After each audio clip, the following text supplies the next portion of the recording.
Quelle que soit ta prison, quelle que soit ta douleur, quelle que soit ta situation, Dieu fera. L'Alliance des évangélistes et ses invités vous propose désormais un nouveau rendez-vous avec la parole de Dieu sur KMT Télévision. À partir du 17 juillet 2023, du lundi au vendredi, de 10h15 à 11h15. Oui, une nouvelle émission intitulée « Quel que soit, Dieu fera ». À partir du 17 juillet, du lundi au vendredi, de 10h15 à 11h15. Soyez tous au rendez-vous. Bonjour auditeurs de KMT, c'est le frère Jonathan Vertueux. Donc je suis avec vous aujourd'hui pour l'émission « Quel que soit, Dieu fera ». Donc, nous sommes aujourd'hui pour parler d'un sujet important, c'est nous-mêmes. Le sujet important, c'est le titre du message que je veux porter aujourd'hui, c'est « C'est pas fini, reviens ». Et j'ai une question à vous poser en ce matin, c'est est-ce qu'il est possible à quelqu'un qui est mort et de revenir à la vie? Est-ce que physiquement c'est possible pour cette personne de faire ça? Ou encore, est-ce qu'il est possible pour quelqu'un d'être dans un stade avancé, malade, si on peut prendre l'exemple d'un cancer, et d'être guéri instantanément? C'est pratiquement impossible. Ou encore, si quelqu'un est très malade, très souffrant, il est faible, est-ce qu'il est possible pour cette personne-là, du jour au lendemain, d'avoir toutes ses forces? Il est pratiquement impossible de faire toutes ces choses. On peut encore prendre l'exemple aussi de quelqu'un qui a vécu dans la méchanceté toute sa vie et qui, demain, décide comme ça de devenir gentil. C'est pratiquement impossible. Et le message que je veux vous partager en ce jour, c'est le message du Fils prodigue. Le message du Fils prodigue, c'est l'histoire d'un garçon qui va prendre son héritage et partir dans un pays. Et on trouve ce passage dans Luc, au chapitre 15, au verset 11. Et il nous dit, « Un homme avait 2 fils. Le plus jeune dit à son père, « Mon père, donne-moi la part de bien qui doit me revenir. » Et le père leur partagea son bien. Peu de jours après, le plus jeune fils, ayant tout ramassé, partit pour un pays éloigné, où il dissipa son bien en vivant dans la débauche. Lorsqu'il eut tout dépensé, une grande famine survint dans ce pays. Et il commença à se trouver dans le besoin. Il alla se mettre au service d'un des habitants du pays, qui l'envoya dans ses champs garder les pourceaux. Il aurait bien voulu se rassasier des carouges que mangeaient les pourceaux, mais personne ne lui en donnait. Étant rentré en lui-même, il se dit, « Combien de mercenaires chez mon père ont du pain en abondance, et moi ici je meurs de faim. Je me lèverai, j'irai vers mon père et je lui dirai, « Mon père, j'ai péché contre le ciel et contre toi. Je ne suis plus digne d'être appelé ton fils. Traite-moi comme l'un de tes mercenaires. » Et il se leva et alla vers son père. Comme il était encore loin, son père le vit et fut ému de compassion. Il courut se jeter à son cou et le baisa. Et le fils lui dit, « Mon père, j'ai péché contre le ciel et contre toi. Je ne suis plus digne d'être appelé ton fils. » Mais le père dit à ses serviteurs, « Apportez vite la plus belle robe et l'en revêtez.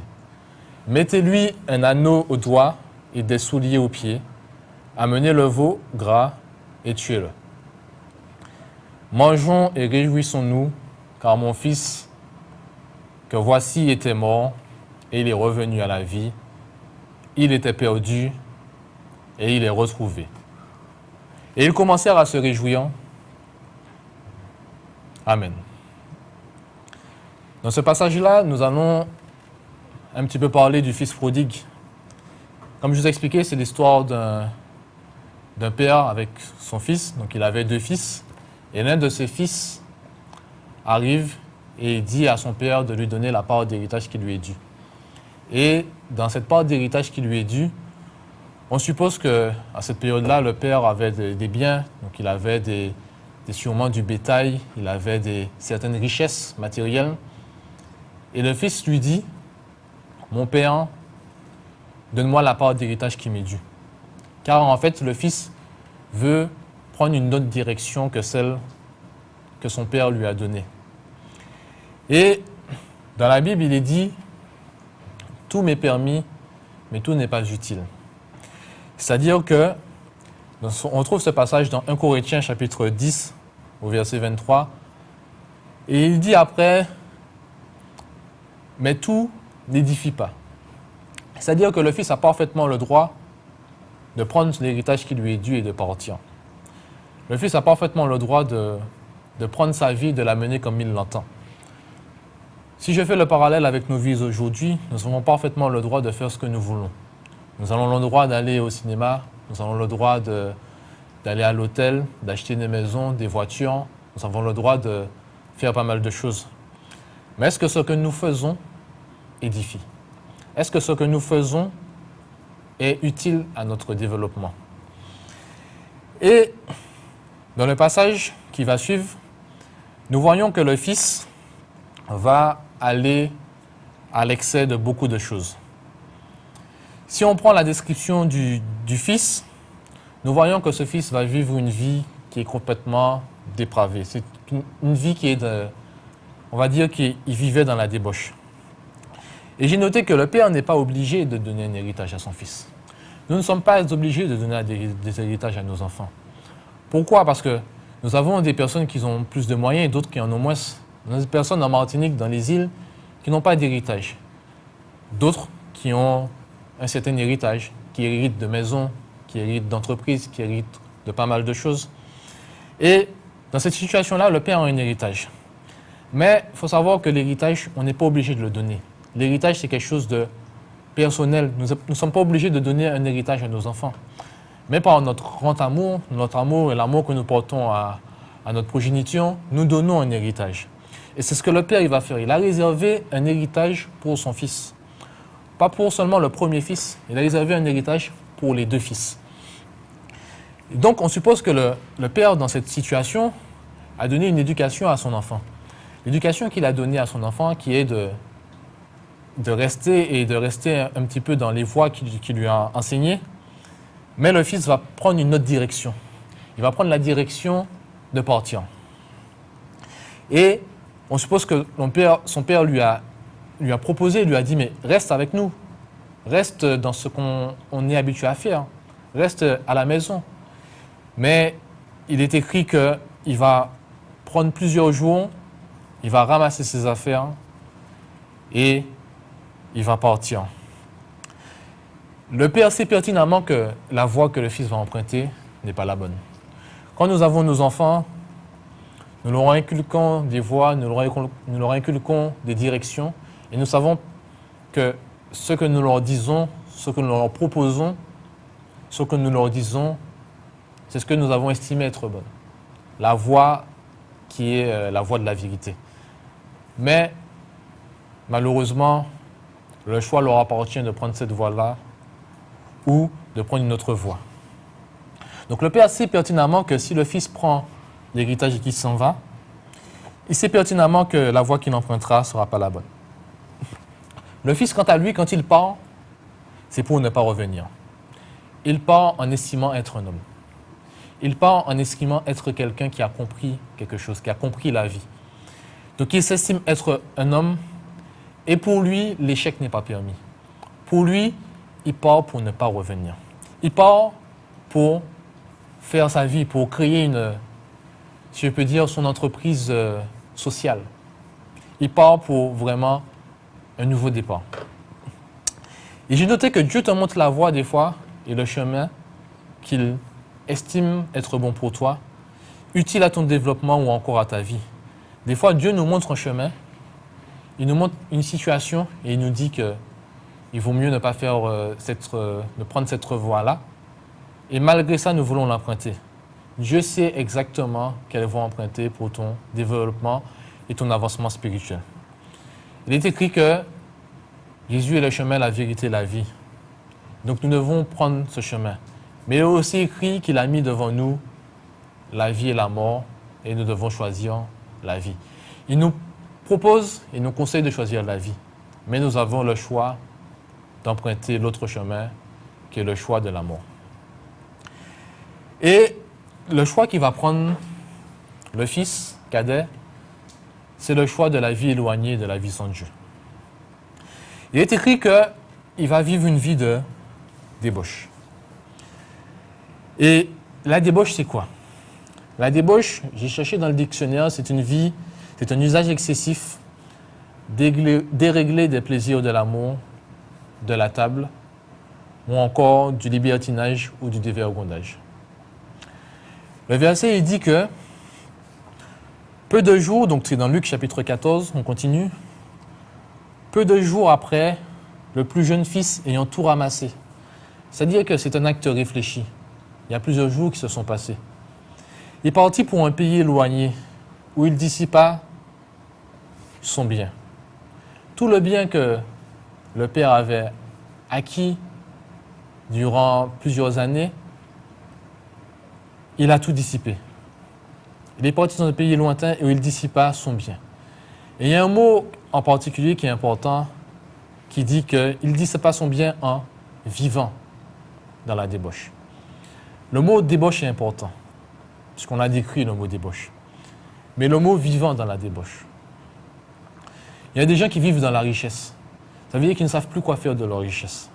Ça veut dire que quand on vit dans quelque chose, on est dépendant, on est vraiment ancré dans cette chose. Donc lui, il n'a pas, si on peut dire, flirté avec cette chose, mais il a vécu continuellement dans la débauche. Et en vivant dans la débauche, c'est-à-dire que matin, midi, soir, il était dans cette situation de débauche. Et il a tout dépensé. Il a dépensé tout son bien. Il a dépensé tout le bien que son père avait ramassé, il lui avait donné en héritage. Sauf que les problèmes arrivent. Lorsqu'il eut tout dépensé, une grande famine survint dans ce pays. Et il commença à se trouver dans le besoin. Là, il n'a plus de richesse. Il se trouve dans le besoin et une famine survient. Des fois, on peut avoir les richesses qu'on veut, mais si on les utilise mal, on peut se retrouver dans une grande pauvreté et difficulté. Et il alla se mettre au service d'un des habitants du pays, qui l'envoya dans ses camps garder les pourceaux. Là, il est dans une situation de pauvreté, donc on parle d'une situation où il avait une certaine richesse. Et là, il arrive à une situation où une extrême pauvreté. C'est-à-dire qu'il ne peut même pas se nourrir. Il n'a pas d'argent pour acheter un morceau de pain. Et on passe d'un extrême à l'autre. On passe d'un extrême où il est dans une grande richesse, ou il passe dans un autre extrême où il est dans une extrême pauvreté. Et il arrive à un point tellement bas qu'il va nourrir les pourceaux. Et il est écrit qu'il aurait bien voulu se rassasier des carouges que mangeaient les pourceaux. Mais personne ne lui en donnait. C'est-à-dire qu'il n'avait pas la possibilité de se nourrir. Même le cochon qui est dans son camp, même le cochon qui est dans la boue, avait de quoi se nourrir. Lui n'en avait pas. Et personne ne lui en donnait, personne ne lui en proposait. Il n'avait même pas de quoi se nourrir, alors que le cochon avait de quoi se nourrir. Donc, si on retourne dans le passage, peu de jours après, donc il s'est préparé pour son voyage. Donc je vous ai dit qu'il a pris un acte qui était complètement réfléchi. Il a pensé et repensé son acte. Parfois, nous prenons des décisions qui sont pensés ou repensés, mais nous ne prenons pas les bonnes décisions. Il est parti pour un pays éloigné, donc ça veut dire qu'il a rejeté tout ce que son père lui avait inculqué. Il a dissipé tout son bien. Donc nous, on voit vraiment toutes les étapes qu'il a passées pour vraiment arriver à cette situation-là. Et dissiper son bien, c'est encore, dans la définition du dictionnaire, c'est encore le dépenser inconsidérément. Ou encore dilapider, il a dissipé son héritage. Dans les synonymes de dissiper, on a croquer, ou encore dévorer, ou encore dilapider, engloutir, ou encore gaspiller. Donc on voit que quand il a été dans, on peut supposer qu'il a été soit en soirée, ou qu'il a été invité à plusieurs autres choses, et il a vraiment gaspillé son argent. Il n'a pas investi son argent dans quelque chose de durable, il a gaspillé, il a dévoré, il a mangé son argent. Et nous voyons que Dieu, lui, c'est le contraire. Dieu nous apprend à, par exemple, si on a de l'argent, Dieu nous apprend à l'utiliser correctement. Il nous apprend à vraiment, à cet argent, à vraiment l'utiliser et à vraiment de quoi, le faire fructifier. Et la voie que le fils cadet utilise, ce n'est pas cette voie-là. C'est la voie de dépenser, la voie de gaspiller. Et parfois, Dieu nous donne des choses. Dieu nous donne des fois de l'argent, il nous donne du savoir. On fait le parallèle aujourd'hui. Dieu nous donne vraiment de l'intellect. Dieu nous donne des biens. Et parfois, nous n'utilisons pas vraiment la richesse que Dieu nous donne à bon escient. Des fois, nous gaspillons ce que Dieu nous donne. Des fois, il nous donne du savoir et des fois, nous gardons ce savoir pour nous. Il nous donne de l'argent et des fois, nous ne le partageons pas avec les pauvres.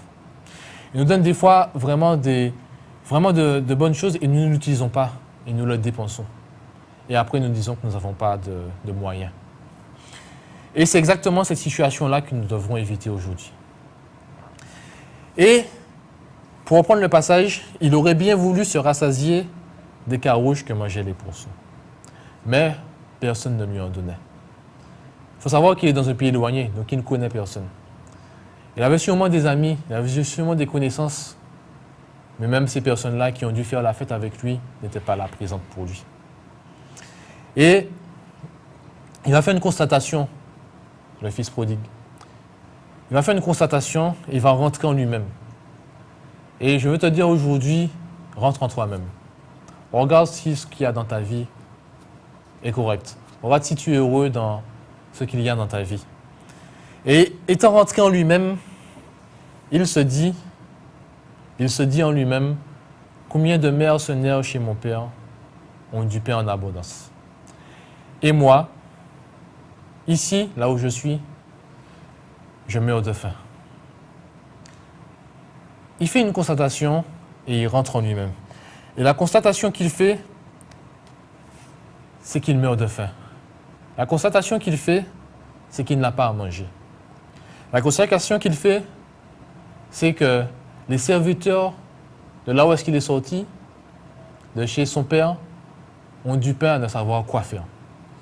Et lui, il n'a pas à manger. Il n'a rien du tout. Il est sans rien du tout. Et il dit, combien de mercenaires chez mon père ont du pain en abondance? Il faut savoir qu'un mercenaire, c'était considéré comme un serviteur. Et le serviteur chez son père, dans la situation où il se trouve, a beaucoup plus que lui. Dans la situation où il est actuellement, puisqu'il est sans rien, sans nourriture, on peut aussi imaginer qu'il n'avait pas de toit. Et il est dans une situation où lui-même est devenu un serviteur. Il est passé de quelqu'un qui a un héritage à celui de quelqu'un qui est devenu serviteur. Mais il est redescendu encore plus bas que le serviteur de son père. C'est-à-dire qu'il a le titre encore inférieur de serviteur. Le serviteur de son père a du pain en abondance. Le serviteur, on peut dire, de son père a une certaine richesse. Le serviteur de son père a du pain à se rassasier. Et lui n'a même pas un morceau de pain. Il est à un niveau tellement bas qu'il se dit qu'il va manger le repas du cochon. Il se dit que même si son maître, parce qu'il est devenu serviteur de quelqu'un, lui a même pas proposé de lui donner le repas du cochon. Il est à un niveau tellement bas qu'il est vraiment dans un cas critique. A contrario, le serviteur de son père a du pain en abondance. Et il rentre lui-même et fait cette constatation-là. Il constate que le serviteur de son père est dans une situation meilleure que lui. Et il rentre en lui-même et il dit, je me lèverai. Je me lèverai de là où je suis. Je sortirai de cette situation et je me lèverai et j'irai vers mon Père. Dans la situation où tu te trouves, je t'invite aujourd'hui à te lever. Je t'invite aujourd'hui à rentrer en toi-même et à vraiment analyser ta situation. Rentre en toi-même et regarde si tu n'es pas dans une situation où tu es en train de nourrir des cochons. C'est une situation où je fais encore un parallèle. Je ne dis pas que tu vas nourrir des cochons, mais je fais une situation en parallèle pour t'expliquer qu'il faut que tu rentres en toi-même en ce matin. Il faut que tu rentres vraiment en toi-même pour vraiment regarder si tu n'es pas dans une situation où tu es vraiment une situation où tu es en train de dépenser toutes tes richesses. Et ce fils est en train de rentrer dans lui-même et de réaliser que la première constatation qu'il fait, c'est qu'il n'a pas à manger. Et il va entrer en soi-même et il va dire, et je dirai à mon Père, j'ai péché contre le ciel et contre toi. Je ne suis plus digne d'être appelé ton fils. Traite-moi comme l'un de tes mercenaires ou encore comme l'un de tes serviteurs. Ça veut dire que dans sa situation-là, il se dit que s'il est serviteur de son père, il aura un meilleur statut que le statut qu'il est là actuellement. Il aura une meilleure disposition que la disposition qu'il est là actuellement à vouloir manger le repas des cochons. Donc là encore, ce fils prodigue pense encore à son ventre. Il pense à revenir vers son père, mais encore pour manger. Et Dieu t'appelle à revenir à la maison. Dieu t'appelle à revenir à la maison. La phrase est importante. Je ne suis plus digne d'être appelé ton fils. C'est-à-dire qu'il rentre en lui-même et dit, je reconnais avoir dilapidé ton argent. Je reconnais avoir dépensé l'héritage pendant des années que tu as construit. Je reconnais avoir tout dépensé. Je reconnais avoir, comme on a dit tout à l'heure, dilapidé, gaspillé, tout croqué, dévoré. Et que vraiment, je n'ai plus rien aujourd'hui. Je ne suis pas digne de revenir vu que je n'ai plus d'héritage. Je ne suis pas digne de revenir car je n'ai plus d'héritage, car tu m'as donné la part qui me revenait, car en plus c'est moi qui te l'ai demandé. Mais prends-moi carrément à ton service. Le fils reconnaît que la situation dans laquelle il est, qu'en étant serviteur de son père, il sera beaucoup mieux que dans la situation qu'il est aujourd'hui. Et on trouve cela dans Luc chapitre 15, verset 19. Et comme je l'ai dit, mercenaire, c'est un employé. Un employé qui travaille contre un salaire. Le salaire de l'employé là, actuel, on n'a pas étendu dans la parole de Dieu, mais le salaire que l'employé il a, déjà, c'est qu'il est nourri. Et on peut aussi estimer qu'il est logé. Il est nourri, il est logé par son maître. Et le fils va dire, il demande à son père de le prendre à son service, car il a perdu l'héritage et il n'a plus droit à aucune part de ce qui vient du père, parce qu'il a tout gaspillé. Et je vais te dire en ce matin de ne pas penser comme ce fils. Parce que ce fils, il a pensé avant tout, si je peux dire, avec son ventre. Il a pensé à vraiment à se rassasier. Il a pensé à vraiment revenir pour vraiment manger. Mais aujourd'hui, ne pense pas comme ce fils. Si tu dois revenir vers Dieu, si tu dois revenir vers Jésus, reviens pour une bonne raison. Et dans la Bible, c'est une parabole, l'histoire du fils prodigue. Cette histoire-là est une parabole que Jésus enseigne aux pharisiens. Et les pharisiens vont penser que Le fils, comme je vous ai expliqué, revient pour une mauvaise raison. Il revient pour vraiment pour une raison qui est pas louable du tout.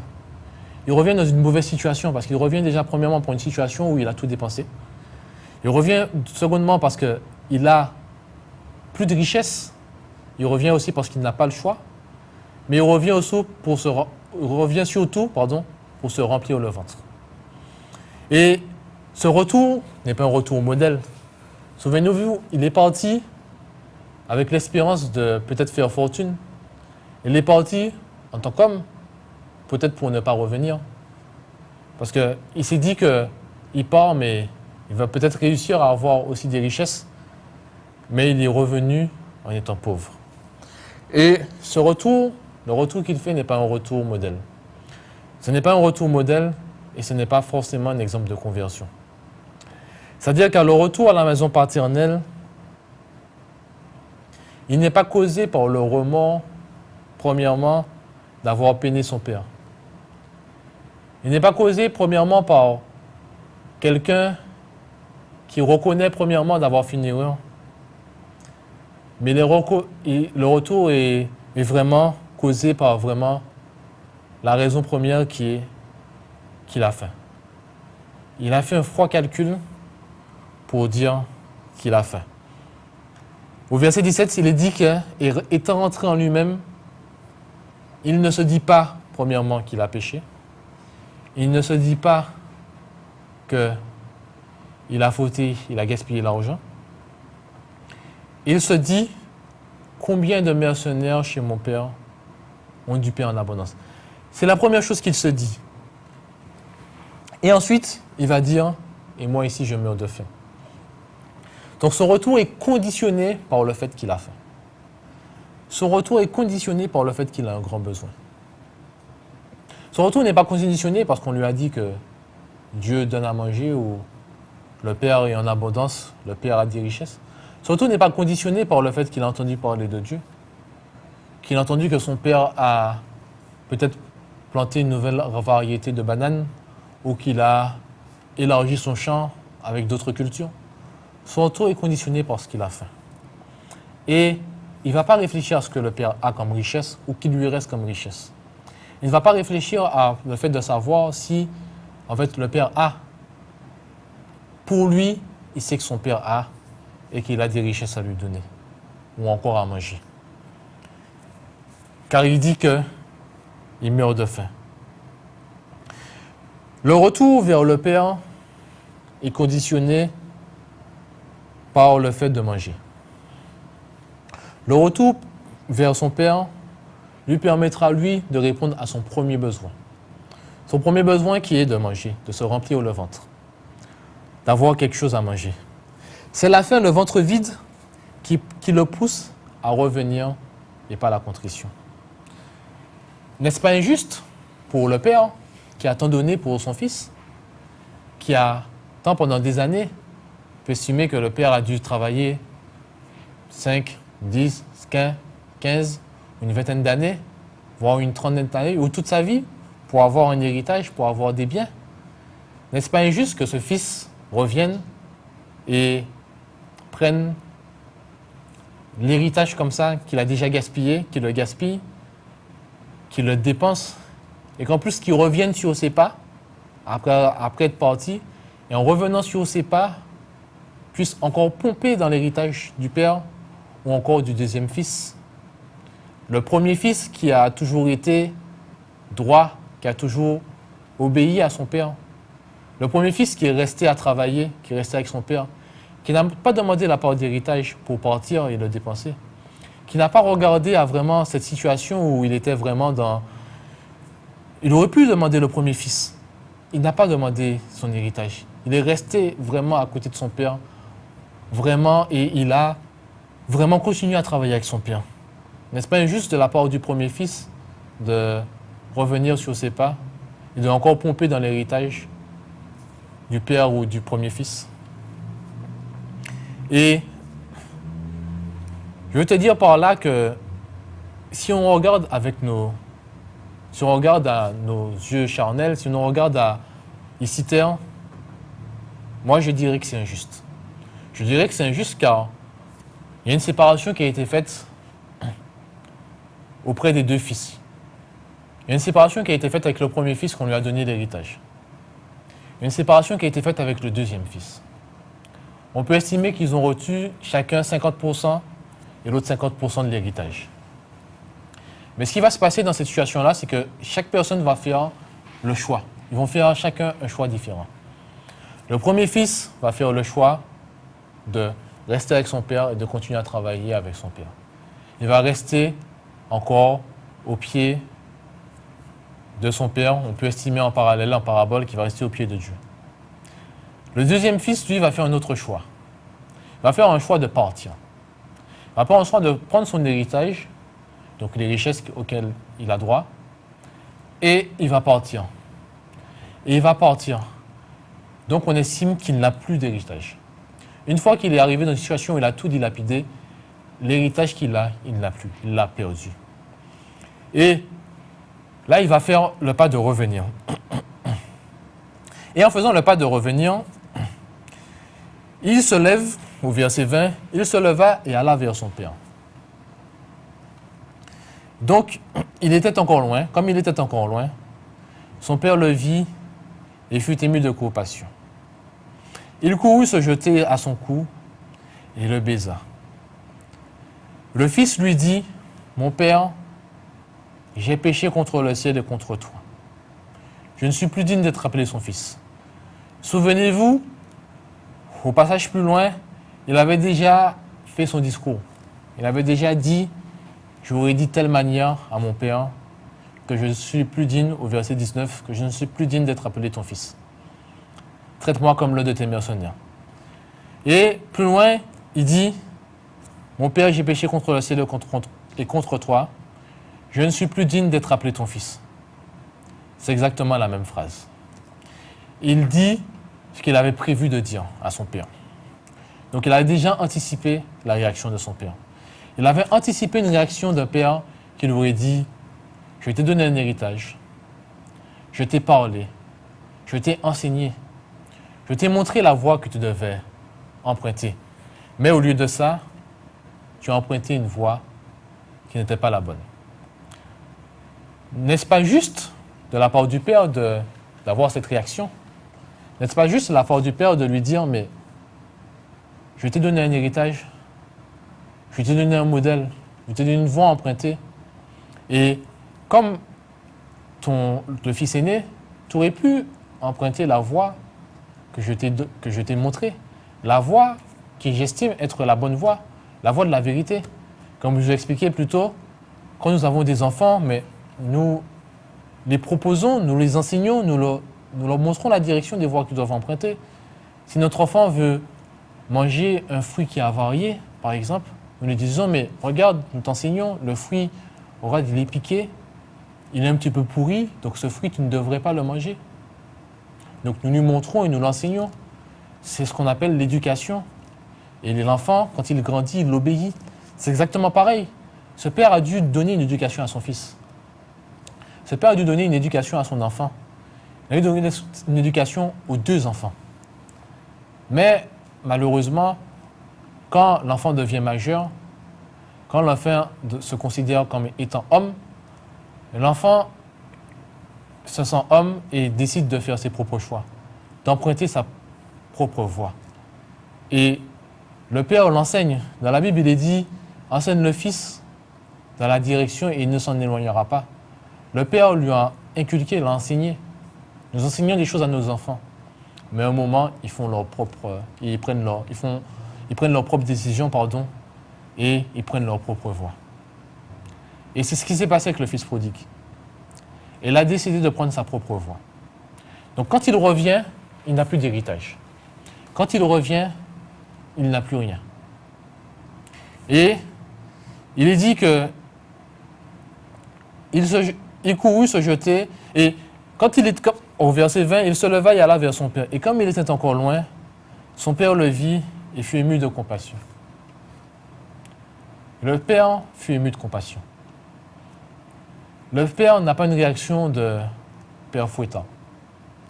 Il n'a pas une réaction de père qui va se dire mais Pouchi Rivini, mais pourquoi il est revenu? Pourquoi il revient ici? Je lui ai donné tout ce que j'avais. Je lui ai donné sa part d'héritage. Pourquoi il revient? Pourquoi il revient prendre? Pourquoi, sûrement que son père l'a vu au loin, il a vu qu'il était dans un état sûrement lamentable. Comparé au moment où il est parti, il devait sûrement être parti avec des beaux vêtements. Il devait être parti avec des belles chaussures. Il devait être parti bien coiffé, bien habillé. Il devait être parti sûrement avec, je dis une bêtise, mais avec sûrement un peu de bétail, un mouton, 2 vaches.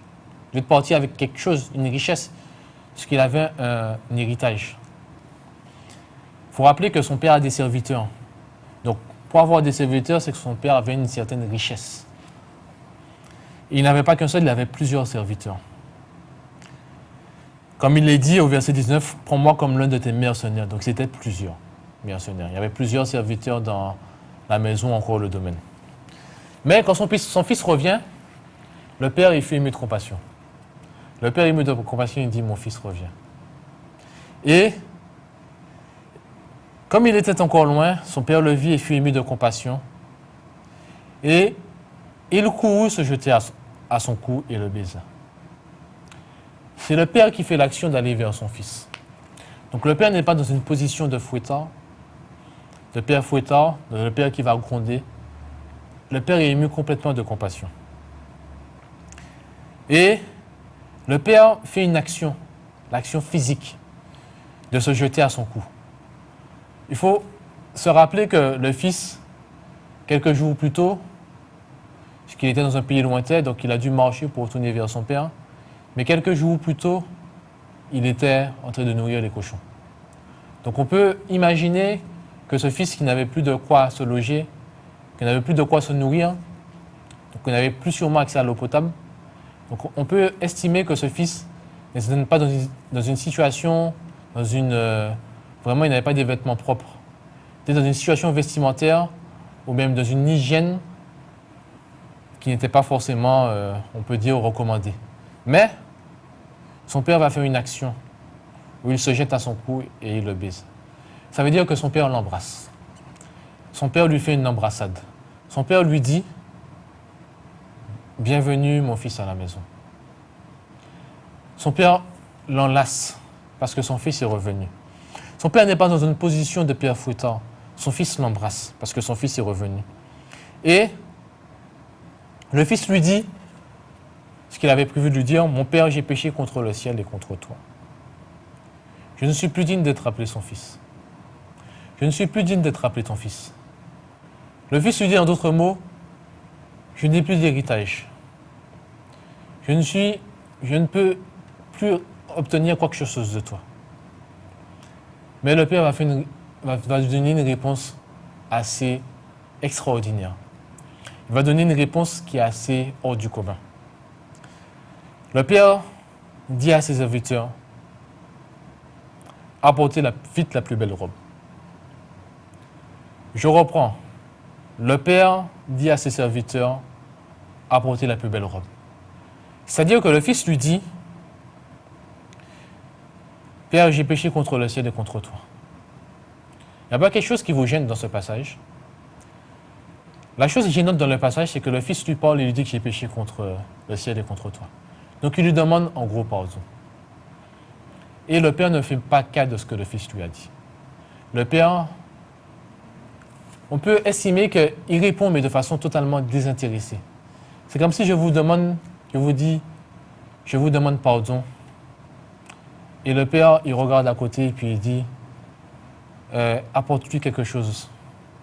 Le père ne fait pas cas de ce que le fils lui répond. Ou encore, pour un petit peu imager, donne-moi ton ballon. Et le père lui dit, de façon totalement désintéressée, viens t'asseoir pour manger. C'est-à-dire que le père, ce que le fils lui dit ne l'intéresse pas. Le père est totalement désintéressé de ce que le fils va lui dire. Mais, à contrario, il va dire à ses serviteurs, apportez vite la plus belle robe. Ou encore, et apportez-lui et revêtez-lui la plus belle robe. Ou encore, mettez-lui un anneau au doigt. ou encore des souliers aux pieds. Ou encore, dans le passage plus loin, amener le veau gras et tuer-le. C'est-à-dire que le fils est dans une situation où il est en position de repentance, en position où il se dit, mais Père, je te demande pardon pour ce que je t'ai fait. Et le père lui dit, il ne s'en occupe même pas, et il dit, apportez un vêtement pour lui. On peut dire que c'est une situation incompréhensible. Nous, en tant que père, même moi, en tant que père, j'aurais dit, mais je t'avais dit que tu aurais été sur une voie qui était difficile. Je t'avais dit que si tu empruntais cette voie-là, tu serais sur une voie qui t'emmènerait à la perdition. Je t'avais dit que tu aurais dépensé ton argent. Je t'avais dit que l'héritage, que si tu voulais le garder, il fallait rester dans la maison, comme ce que ton frère a fait. Mais tu n'as pas voulu écouter ce que je t'avais enseigné. Tu as voulu faire qu'à ta tête. Le plus souvent, nous sommes comme ça. Et si j'ai un message à faire passer, c'est, quelle que soit dans la situation dans laquelle tu te trouves, quelle que soit dans la situation, dans l'extrême que tu as été, tu peux revenir à la maison. Tu peux revenir à la maison, c'est-à-dire que à la maison, tu as un père, comme ce père que nous avons vu de ce passage, tu as un père qui sera là avec toi et qui ne va pas regarder à ce que tu as fait. Ce qu'il faut savoir que le père aurait pu lui poser toutes sortes de questions. Il aurait pu lui poser des questions sur lesquelles, qu'est-ce que tu as fait avec l'héritage? Qu'est-ce que tu as fait avec ce que je t'avais donné? Où est passé tout l'argent? Où est passé tout le bétail? Où est passé toutes les richesses avec lesquelles tu es parti? Où est passé vraiment tout l'héritage que j'avais amassé pendant des années? Et au lieu de ça, le père lui donne un vêtement. C'est-à-dire que le père ne regarde même pas à vraiment les quelques... Enfin, il a rien ramené, il faut le dire, il n'a rien ramené. Il a tout perdu. Mais le père ne regarde pas à son vêtement, à l'état dans lequel il se trouve. Il ne regarde pas vraiment à si effectivement il sait pertinemment que, vu l'état de son fils, qu'il n'a rien et qu'il a tout perdu. Mais au contraire, le père lui dit à ses serviteurs, rapportez la plus belle robe. Comme je l'ai dit, on peut considérer de façon humaine que c'est injuste. On peut considérer que ce n'est pas quelque chose de juste, à proprement parler. On peut aussi considérer que ce n'est pas injuste par rapport à l'autre fils, mais c'est l'attitude du père. Et il dit encore, mangeons et réjouissons-nous, car mon fils que voici était mort et il est revenu à la vie. Il était perdu et il est retrouvé. Et ils commencèrent à se réjouir. Là, on est dans Luc chapitre 15, versets 22 à 24. C'est-à-dire que ce qui importe le Père en premier, la première chose qui importe le Père, c'est le retour de son Fils. Dans ces situations-là, l'argent ne l'intéresse pas. L'héritage ne l'intéresse pas. C'est le Fils qui l'intéresse. Le retour du Fils vers son Père.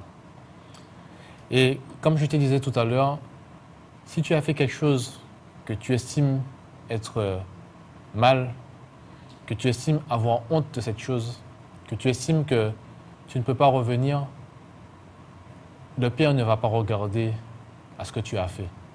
Le Père ne va pas regarder à ce que tu as dit. Le Père ne va pas regarder à ce qui s'est passé. Le Père va regarder au fait que tu reviennes à la maison. Et je l'ai dit, le titre du message, c'est « C'est pas fini, reviens ». Parce que dans cette attitude-là, le fils avait déjà estimé que sa vie était finie. Sa vie de fils était terminée. Il avait estimé qu'il n'aurait plus pu obtenir son statut de fils. Mais là, le Père lui dit que ce n'est pas fini et qu'il peut le revenir. Et l'action de mettre un manteau sur lui, de mettre un anneau à son doigt, de encore mettre des souliers à son pied, de tuer un veau gras et qu'ils vont tous manger ensemble. L'action lui dit qu'il n'a pas perdu son statut de fils. L'action lui dit que son père accepte son pardon et lui l'autorise à revenir. N'est-ce pas injuste pour le premier fils? Et on continue le passage où il dit qu'ils ont commencé à se réjouir et à manger. Or, dans le passage au verset 25, « Or, le fils aîné était dans les champs. Lorsqu'il revint et approcha de la maison, il entendit la musique et les danses. Il appela un des serviteurs et lui demanda ce que c'était. Le premier fils aîné qui est toujours sur le territoire, il revint des champs parce que lui, il travaille toujours avec son père. Et il constate, à son grand étonnement, que la maison est en joie. La maison est festive. Et il demande à un serviteur qu'est-ce qui se passe. Et il dit que ton frère est revenu à la maison. Ce même frère-là qui avait dilapidé tout l'héritage, ce même frère-là qui avait tout dépensé, il revient à la maison. Ce serviteur lui dit, ton frère est de retour, et parce qu'il l'a retrouvé en bonne santé, parce que son père a retrouvé son fils en bonne santé, son père a tué le veau gras. Il se mit en colère et il ne voulut pas entrer dans la maison. Son père sortit et le pria d'entrer. Mais il répondit à son père la phrase suivante. « Voici, il y a tant d'années que je te sers sans avoir jamais transgressé tes ordres. Et jamais tu ne m'as donné un chevreau pour que je me réjouisse avec mes amis. Et quand ton fils est arrivé, celui qui a mangé ton bien avec des prostituées, c'est pour lui que tu as tué le veau gras. Mon enfant lui dit, alors on peut se dire que le fils aîné a raison. On peut considérer comme une situation qui est juste. Le fils se révolte parce qu'il a raison. Le premier fils a tout dépensé. Il a dépensé toute la richesse. Et il revient et son père, au lieu d'avoir une attitude normale de quelqu'un d'humain, à le réprimander, à lui dire qu'il a mal fait, il tue un veau gras et se réjouit avec lui. On peut comprendre l'attitude du fils qui est une attitude de quelqu'un de révolté qui dit que je ne comprends pas. Et son père lui dit, tu es toujours avec moi et tout ce que j'ai est à toi. C'est-à-dire que toute la richesse qui lui reste, les autres 50% de l'héritage, appartiennent au fils. Mais il lui dit, il fallait bien s'égayer et se réjouir parce que ton frère, que voici était mort et qu'il est revenu à la vie. Parce qu'il était perdu et retrouvé. Et je veux vous dire que l'attitude du père est remarquable. Parce qu'il n'a pas une attitude de père qui est fruitard, qui est un père qui a vraiment une attitude de quelqu'un qui va réprimander, une attitude de quelqu'un qui est vraiment dans la compassion. Et ce que Jésus veut nous enseigner dans cette parabole, c'est que le Père aime et pardonne. Et ça, c'est gratuit. Le pardon du Père n'a pas eu besoin d'héritage, n'a pas eu besoin d'argent. C'est totalement gratuit. C'est ce qu'on appelle l'amour inconditionnel de Dieu. La grande et merveilleuse nouveauté de cette parabole, c'est la révélation de l'amour gratuit et inconditionnel par lequel nous sommes aimés. Dieu nous aime. Je reprends. La merveilleuse nouveauté de cette parabole, c'est la révélation de l'amour gratuit de Dieu et inconditionnel par lequel nous sommes aimés. Dieu nous aime d'un amour inconditionnel. Et il n'y a pas de condition à cet amour. C'est-à-dire que le Père ne se soucie pas de savoir si le Fils manifeste une vraie contrition. Le Père n'éprouve même pas le Fils sur ses motivations. Il n'a pas besoin de les savoir. Preuve étant que le Père ne laisse même pas parler son Fils. Il ne veut pas savoir. Il ne veut pas d'histoire. Il ne veut pas que son Fils raconte ce qui s'est passé. Il donne tout de suite des ordres à ses serviteurs pour que son Fils soit honoré.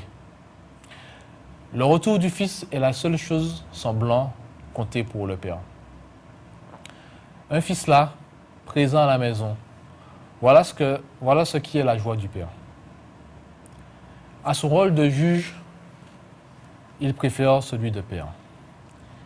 Il transforme la sentence en pardon.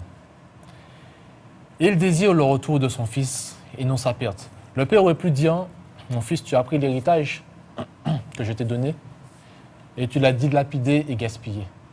Il aurait pu se dire, non, ça ne fonctionne pas comme ça, repars. Mais il sait que si son fils repart, il courra à sa perte. Donc il désire le retour de son fils. Il se jette à son cou pour preuve et l'embrasse.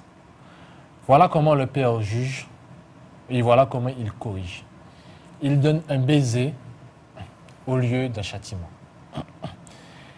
Le message que j'ai pour toi aujourd'hui, c'est que Dieu, ou encore Jésus, est là non pas pour te juger, mais il est là pour vraiment t'aimer. Il est là vraiment pour vraiment avoir le retour de son fils à la maison. Donc si toi, tu es parti, tu as estimé que tu voulais faire ta vie comme tu l'entendais, tu as estimé que tu n'avais pas besoin de Dieu, aujourd'hui, je t'invite à revenir vers lui. Aujourd'hui, je t'invite à vraiment revenir vers Dieu le Père. Et tu verras qu'il y a une vraie joie à revenir vers Dieu. Que nous ayons vraiment cette attitude.